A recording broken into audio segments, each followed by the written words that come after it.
अंधेरी रातें YouTube channel पर आप सभी का बहुत बहुत स्वागत है।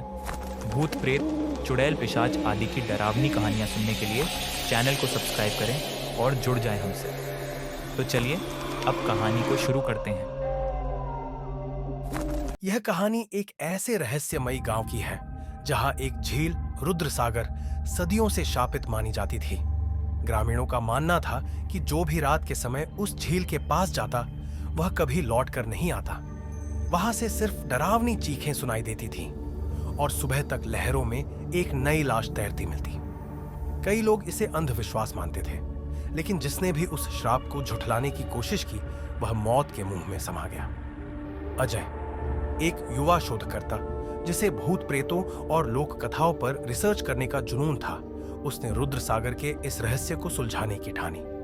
उसने अपने दोस्त रोहित और कविता को साथ लिया और तीनों गांव के लिए निकल पड़े।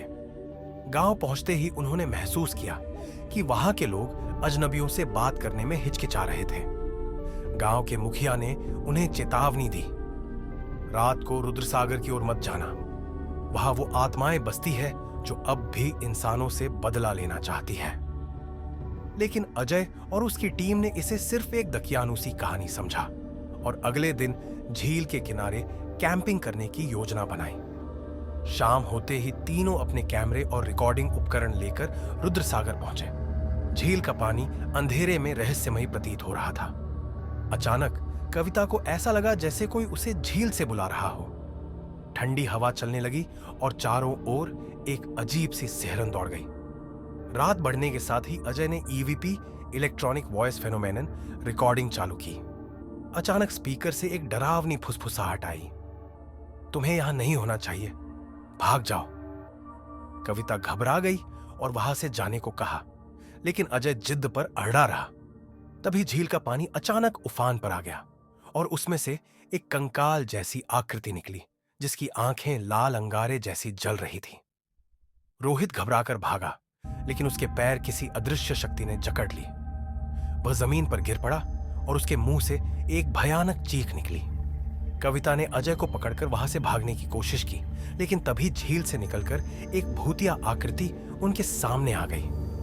वह एक औरत थी, सफेद साड़ी में, लेकिन उसका चेहरा विकृत था और उसकी आंखों से खून टपक रहा था। उसकी आवाज गूंजी, तुमने हमारी शांति भंग की है, अब तुम भी हमारी तरह शापित हो जाओगे। अजय ने हिम्मत जुटाकर गांव के मुखिया की बताई हुई एक तांत्रिक मंत्र की पंक्ति दोहराई। अचानक हवाएं तेज हो गईं और भूतिया आकृतियां झील में समाने लगी। अजय, रोहित और कविता किसी तरह गांव वापस पहुंचे, लेकिन अगले दिन रोहित को बुखार चढ़ गया और उसकी आंखें सफेद पड़ गईं। वह बड़बड़ाने लगा, झील की आत्माएं मुझे बुला रही है, मुझे जाना होगा। अजय और कविता ने उसे रोकने की बहुत कोशिश की, लेकिन एक रात वह अचानक गायब हो गया। उसका शरीर कभी नहीं मिला। कुछ महीनों बाद अजय और कविता वापस शहर लौट गए, लेकिन अजय को हर रात अजीब सपने आने लगे। सपनों में वही झील, वही डरावनी औरत और रोहित की चीखें गूंजती थीं। एक रात जब अजय अपनी खिड़की से बाहर देख रहा था, उसे दूर किसी छाया ने आवाज दी, तुमने हमें जगाया है, अब हम तुम्हारे भी पीछे आएंगे। अजय की आंखें फटी की फटी रह गईं। उसकी आत्मा कांप उठी।